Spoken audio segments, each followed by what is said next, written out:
Sibak sa pwesto ang station commander at 2 pulis na rumisponde sa bahay ng yumaong aktor na si Ronaldo Valdez.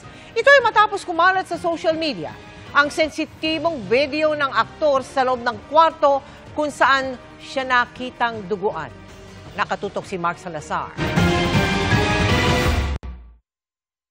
Nagmumura sa galit sa kanyang post ang talent manager ng veteranong aktor na si Ronaldo Valdez matapos kumalat ang video ng duguang si Valdez habang nire-respondehan ng otoridad.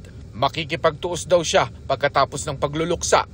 Kuha ang video ng isa sa 2 pulis na rumisponde bilang bahagi ng case documentation. Pero hindi ito dapat naisa sa publiko dahil for internal use lang ng PNP. Kanina inanunsyo ng Philippine National Police na sinibak na sa pwesto ang 2 pulis na rumisponde sa bahay ni Valdez.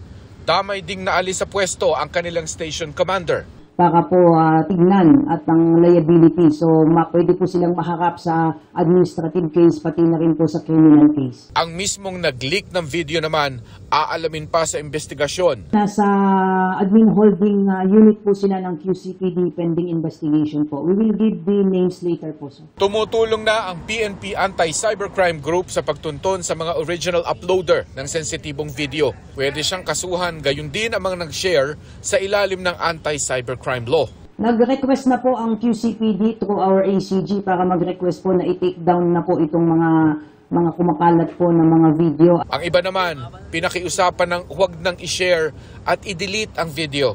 Para sa GMA Integrated News, Mark Salazar, nakatutok, 24 oras.